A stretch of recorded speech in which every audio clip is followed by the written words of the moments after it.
It's a rainy Saturday morning, and you wake up to a curious buzzing sound. You're still disoriented, but you realize it's coming from your phone. So you pick up your phone, immediately click on the notification, and it brings you straight to Instagram. Seconds become minutes, and minutes become hours, as you scroll and slowly become one with the Reels algorithm until you snap out of it at 2 p.m. Only then do you realize that the notification you clicked on was your friend asking you to lunch. And all of a sudden, you just completely miss an opportunity to connect with a real person and forget about the weight of the world. But instead, you're lonely, disconnected, and downright miserable. And unfortunately, this experience is all too common because social media is an addictive attention grabber and connection robber, not by accident, but by design. Billionaires like Elon Musk and Mark Zuckerberg have seamlessly designed their platforms to keep you engrossed in meaningless isolation, and they have very good reasons to do that. So in today's video, we're going to explore some of the experiences of real people who have been caught in internet echo chambers, and we're going to find out exactly why billionaires want you to be lonely.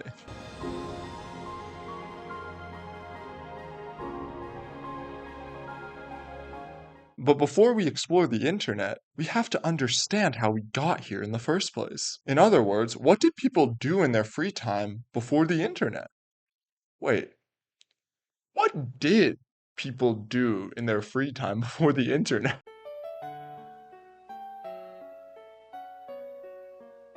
And why are these kids kicking a Diet Coke can across the street? Don't they know that's dangerous? Why are those teenage dudes riding bikes instead of making basketball TikToks? Don't they know they could get a concussion? And why the hell is there a disembodied voice asking me questions about the past? Wait, I see it now. All of those activities that our disembodied friend just mentioned have something in common. I wonder if you can see it too. All of those activities involve going outside and interacting with people face to face, whereas my daily 8 p.m. doom scrolling session sadly does not. The truth is, before the internet, we just used to meet each other naturally, and we did things that would just allow us to make friends without even trying. And it's because Gen Z chose the safety and comfort of our homes, whereas our parents and our grandparents chose the thrill of adventure, connection, and uncertainty. Simply put, the kids aren't acting like kids anymore. And that's a real problem. Think about it. The same person who might have been captain of the baseball team just 30 years ago probably spends their time on looks maxing forums instead. And yeah, I know baseball might not be the most riveting sport to play, but it's certainly more beneficial for your health than being chronically online is. Because being chronically online only leads to one outcome. The natural in-person interaction that people used to have has been replaced with solitary, pointless individualistic endeavors that only make you feel more alone. And there's no better proof of this packaged lie than dating apps. On the surface, dating apps sound revolutionary because in a world where most men are too scared to approach a woman in real life, being able to just swipe right or left for 30 minutes a day in the comfort of your home and still land a consistent amount of dates sounds pretty nice, doesn't it? And the best part is, you know that these girls are interested in you, so there's not going to be as much fear of rejection. What could possibly go wrong?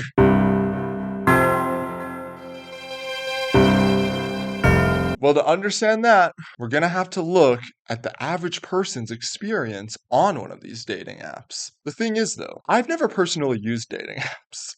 So I had to ask one of my friends and colleagues named Callum about his experience in the cesspool of online dating. And this is what he had to say. Big picture wise, dating apps inherently dehumanize you by assigning value to your profile in the algorithm based on a few desired traits, mostly income for men and looks for women. In other words, you aren't really interacting with people, just numbers in an algorithm with a face attached. If that face is even real, that is. Callum says that he's been catfished multiple times by people who hid certain features about their face with clever camera angles and photo editing, as well as being taken advantage of financially by multiple women he went on dates with. Even the idea of meeting the one is unfortunately just a fantasy for most people. But why? Well, the owners of these apps want you to stay on them so that you can keep paying them the monthly subscription fees. These owners have no incentive to actually help people find dates. They only have to sell the illusion that you could land a date. So yeah,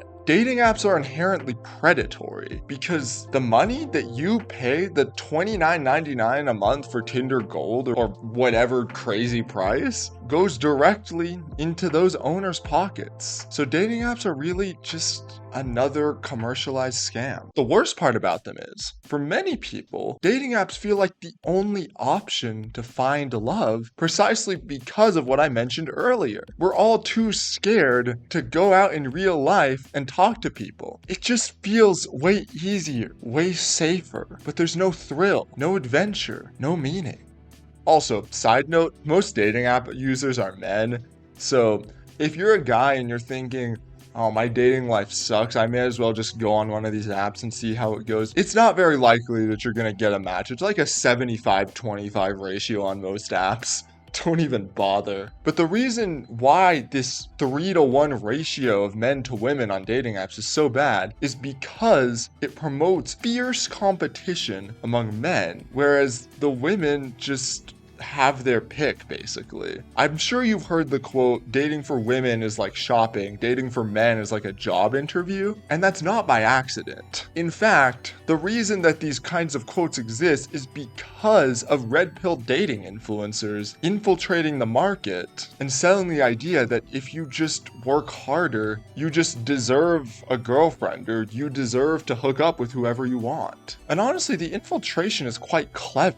Because red pill influencers like Andrew Tate and Fresh and Fit, what they do is they start off by giving like individualistic competitive advice that isn't necessarily bad. It's just about improving yourself. They'll say like, oh, go lift weights, take protein powder, get better sleep, stuff like that. But eventually, the advice becomes much worse. View women as the prize. Status is all that matters. Quit school, quit your job, and start a personal training business. Abandon all your friends that don't support your goals of being a hard-working, self-made man. Rah! But all of a sudden, you're isolated. You might have made 6 figures and slept with 20 women, but all of those one-night stands were meaningless. You couldn't convince any of them to stay because you forgot how to truly connect with people as a consequence of being so successful. Your emotional depth tanked. Your emotional availability is no longer there because you sacrificed your humanity to become another cog in the machine. And the thing is, none of these women ended up staying with you because they recognized that you're just that, another cog who can't form an emotional bond with them because you viewed each of those women as a prize, not a person who's worth forming a connection with. But what do you do next? Obviously, you wouldn't do the common sense choice of like becoming more emotionally available, trying to reset your social life. No, you go even further down the manosphere rabbit hole. You might even go on some looks-maxing forums. And speaking of looks-maxing forums, here's another fellow creator of mine, Harper O'Connor, to explain his experiences of going down the deepest, darkest recesses of the manosphere before coming out the other side. Harper may be a pretty successful leftist influencer now, but he used to be an isolated teenager who fell for the red pill. And just like all the other red pill teenagers, he couldn't stop thinking about his sexual market value that these influencers love to push. Harper even fell for the trap of looks-maxing forums, which are truly a hellscape that tell you that the only way to cure your loneliness to get a girlfriend is to smash your jawline with a fucking hammer and take all sorts of probably illegal steroids and shit until your own body becomes unrecognizable, until you are no longer you. But the thing is, before all of this online red pill nonsense, dating just used to be something that happened naturally, an extension of your social life. You met through mutual friends, in your class, at work. But since it's been so heavily commercialized and dating becomes a numbers game instead of a meaningful journey of connection the way it used to be, the way it should be, in my opinion. But now every swipe just feels like another lottery ticket that you know deep down isn't gonna win. And even if you did win, what are you going to get out of it? The problem with the dating world now is that when everything is a transactional market, and we're okay with that, it feels like the natural state of things rather than the profit-making scheme, the construct that dating apps really are. But the thing is, every market system has a lower class. Every competition has losers. Life becomes a slot machine in this instance, where rather than how it used to be, where you could be a vital part of your community as a skilled artisan like a cobbler, a tanner, maybe a blacksmith. But now it feels like everything is about speculation, chance, it's a numbers game. It's not about you doing what you love and living a good life because of it, making a positive impact in the world. No, life is just an algorithm now. But the thing is, where we are right now is no accident. Because, like I said in the intro, these billionaires wanted this. They wanted subtle, individualistic, capitalist propaganda that makes them able to buy 3 more yachts at the expense of literally everyone, including you. They wanted this. But if only a very small percentage of the population actually benefits from our collective loneliness, why don't people question the system more?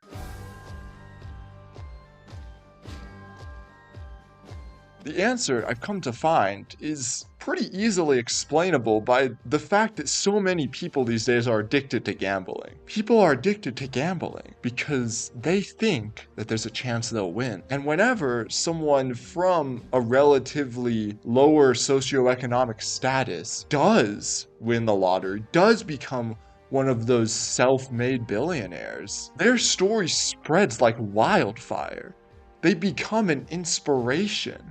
I can't tell you how many people from my high school when I was 14 wanted to become Mr. Beast. It's because the media does a really good job of making the very fluky winners of this system look really fucking cool. And the fact that they started off as like just a regular person like us, but they got it out of the mud, they worked hard, and they actually became the anomaly? This is a tantalizing story for the rich people. They really want us to think that we can just become one of them if we work hard enough. But there's 2 main problems with both the Mr. Beast narrative and the rags to riches narrative that's so common in our society. We talk about the winners a hell of a lot, but what about the losers? The people who did work hard, the people who had a dream and they stuck to it, but they just got unlucky. Their dreams didn't pan out. Their dreams died. But the thing is, the reason we don't talk about them is because those kinds of people are all around us. To us, the 60-year-old who's still working as a cashier at Walmart isn't special. The single mom taking night classes, she's just another single mom struggling. And we tell these people that they failed. In fact, I just presented this narrative to you as a story of success and failure. So I just engaged in the same capitalist propaganda that the rich people do. For every college dropout who started a successful business, there's a whole boulevard of broken dreams and failed businesses. And it's not like they didn't work hard enough, they just got unlucky. And yet, these people whose dreams didn't work out are invisible to the rest of society. For every Mr. Beast who won the capitalist lottery, who became the self-made man, there's 10,000 failed self-made men who are working at McDonald's now. But the reason we don't talk about them is because psychologically,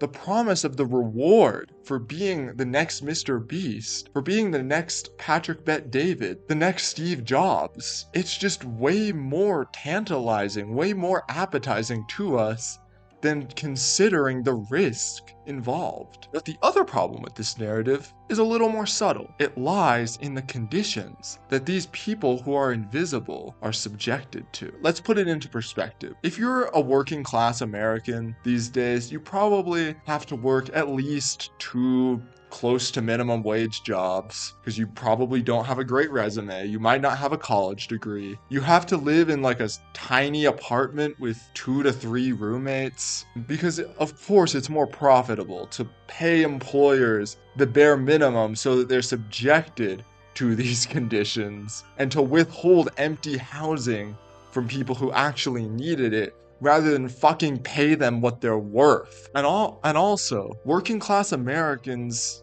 often have to forego very necessary medical care because they just can't afford it. But what really ticks me off is that the owners of these health insurance companies that intentionally commodify and commercialize life-saving medical care that everyone should have, these people could easily afford to lower the cost of the health insurance, but they fucking don't. Because it's not profitable for them. They don't give a damn about whether you have adequate health care. They only give a damn about their Empire State Building sized pockets. Because the thing is, whenever your ability to survive, to provide for your family, is dependent on corporate overlords who don't give a damn about you, when you struggle to even afford basic necessities like food, shelter, and healthcare while they have way more than they could possibly ever need, we have to realize that the system itself is to blame for the plight of working class Americans. And if the domestic exploitation wasn't bad enough, trust me, we don't even see the worst of it here. Ever wonder why there aren't as many manufacturing jobs in the US anymore, or why we usually get all our raw materials from third world countries? Well, it's simple. These countries have way looser labor laws than we do, and they're much less powerful than the US is, so they're extremely vulnerable to imperialism and exploitation. In fact, the scenario I described for the working class American, that might be a dream for a cocoa bean farmer in the Congo, because trust me, I bet you couldn't even imagine how exploitative some of these people's living conditions are. On an average day in the Congo, several children that can be as young as age 6 get sold off as indentured servants to cocoa bean plantation owners where they harvest, plant, and take care of the cocoa beans that allow me and you to enjoy a nice cup of hot cocoa. While you're enjoying your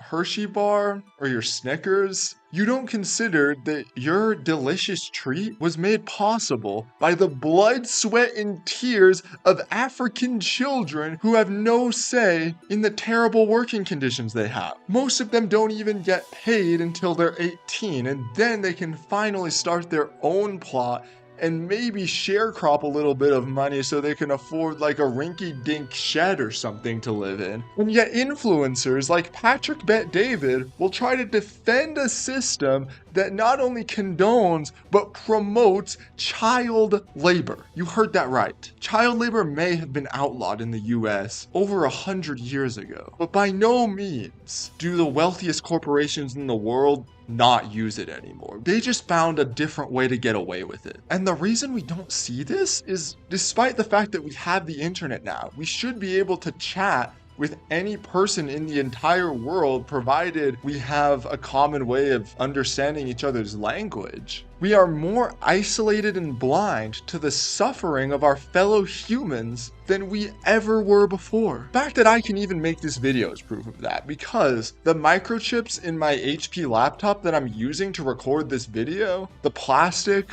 from this pop filter, all of these materials were mined by African laborers who make the equivalent of $16,000 per year with basically no additional benefits in some of the most dangerous working conditions on planet Earth. Even when we do see this exploitation, when we see foreign war in Gaza, Why don't people talk about it more? Why don't people seem to give a damn? I'll tell you. It's because in a culture that encourages competition and treats financial success as a victory, and it treats poverty like a personal failure, we lose empathy for people in poverty, even if it's not their fault. Even if it's the circumstances that they were born into, because of the fucking system that exists for Elon Musk to be able to have $1 trillion while thousands of babies die every day in Africa because their parents can't afford to feed them. It's truly sickening, and it discourages connection inherently, because every connection you make, every person you interact with in a culture with so much competition, they're not a person anymore. They're a number in an algorithm. They're a means to an end. Your end, where you become successful at their expense. And this individualistic culture does not exist in a vacuum. In fact, it's downstream from the underlying system of capitalism by design. The true problem that we all face is that capitalism commercializes every aspect of our lives. It takes away our empathy, and through that, it weaves isolation into the very air around us. So to make any sort of permanent change, the system of capitalism, a system that incentivizes competition through exploitation, I'm sorry, it has to go. I know that it seems so powerful. You literally can't escape capitalism wherever you go, it feels like. But I know that a better world is possible. A world where the working class person in America can afford to start a family off of just one income. A system where children aren't sold off to a fate of endless labor and exploitation so that one guy can live in lavish, unnecessary luxury. How do we get there? Well, in order to free ourselves from both isolation and exploitation, we have to learn from the history we discussed earlier. We have to learn from what people did before online echo chambers existed. The first step is obvious.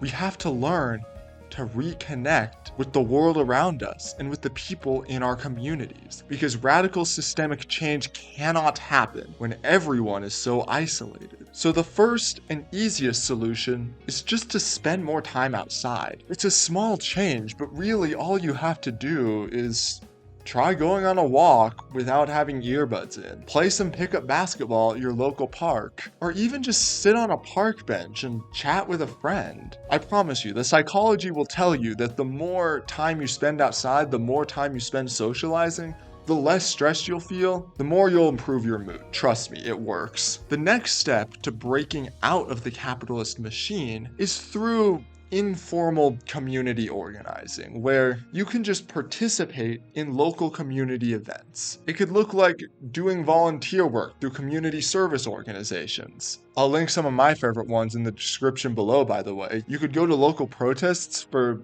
issues that you care about. But in addition to this informal political organizing, it's really important to have networks of people that you can just chill and have fun with. So join some local in-person interest groups, join a running club, join a D&D campaign, go to an anime convention. Not every kind of informal organizing has to be so serious. And if you don't have any friends, the best way to meet them is by going to these interest groups with people that share your interests. But once you've found your people, once you've become a little less isolated, there's one more step you can do that's still within the machine of capitalism, which is either to join a mutual aid network or make your own. But Max, what is a mutual aid network? Well, the basic idea behind one is similar to that of a GoFundMe, except it's multiple people who promise to have each other's backs whenever financial difficulties arise. Someone maybe gets a large medical bill that their health insurance doesn't cover. Someone else from the group can maybe let them use their insurance or pay a little bit out of pocket to help the person who's struggling. So yeah, mutual aid networks are great, but there's still one problem with them. support them. And the problem with them is that they're still indirectly dependent on the very system that I've been discussing. They're still dependent on capitalism, the system that keeps people in chains. You might have someone who's ready to pay for part of your medical bills, but that person paying for your medical bills doesn't erase the fact that there is a medical bill in the first place. Think about it. How much money would you be willing to pay to save your own life or to save the life of someone who you love? How much? How much would you pay? The answer is obvious. You'd pay whatever it takes, right? And life is more precious than any amount of money. So you'd be right to think that. These hospitals and these insurance companies that are for profit, they know this. So they will charge people whatever they can get away with. Because the thing is, under capitalism, hospitals are businesses. They need to make a profit in order to stay open. So they'll charge people extremely unfairly high amounts of money because they know that they'll be willing to shell out however much money it takes for them to live. So what I'm trying to say is that mutual aid networks are great, but they're a band-aid solution to a bullet hole of a problem. The fact that basic necessities like healthcare are turned into commodities by capitalism is the much bigger issue at hand here. So at a certain point, we have to find solutions outside of the system, outside of the machine. And to do that, we once more have to look at some history. Very specifically, the history that conservatives love to romanticize about being so much better than it is now. That's right, we're going back to the 50s, baby. Hell yeah. Remember when you could afford a house on just one income. Remember when basically every man could easily find a wife and start a family.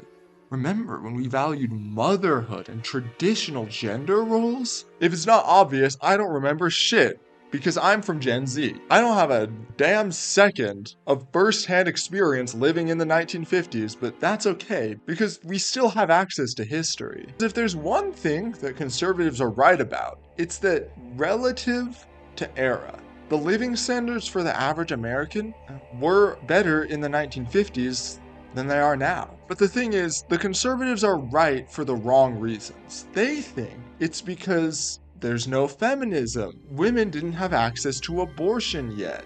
The gays were still being hunted by the police. All the Muslims were being kept out. We still had segregation. Everyone believed in God. And the list goes on and on and on. But they forget about the more invisible economic reason that living standards declined so rapidly, that the wealth gap suddenly got so large. Take a look at this graph. Notice anything weird? Productivity stays relatively consistent throughout history. But right around here is where wages start to stagnate while union membership declines.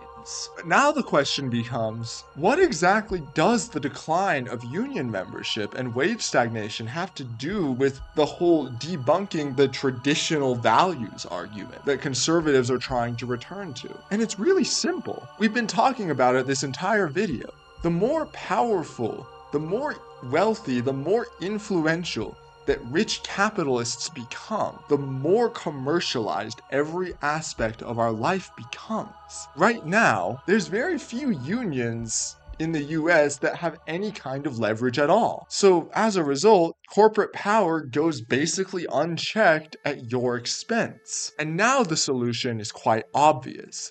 The vehicles for the people who don't own 3 yachts like you and me to challenge this corporate power don't exist anymore, and they need to be restored. This is the final step to breaking the cycle of isolation. But like I said before, this final step cannot happen if we're so isolated and divided. One of the reasons that the unions failed before was because of the division between southern sharecroppers and northern white working class factory workers. The most important lesson we can take from history is that we can't let our differences blind us to the one thing that the vast majority of people in the world have in common. We want our material conditions to be better. This is the only way that we can truly break free of this corporate-induced algorithmization and commercialization of every aspect of our lives. And it's not going to be easy. But we did used to meet each other naturally. We used to be able to connect with each other, but now we buy each other like Amazon products. Let's get back to our roots as social beings, shall we? And once we do that, let's make a system that's meant for social beings to flourish and connect with each other, instead of one that promotes algorithm-induced isolation and transactional connection that's really only based on exploitation. So now you know about the consequences of capitalism that manifest in your social isolation. But if you want to hear more about why capitalism is the reason your dating life sucks, I made a video specifically why capitalism is the main driving force behind declining birth rates and declining marriage rates. I'll leave that video here for you on the end screen and in the description. As always, I hope y'all have a fantastic day. Peace.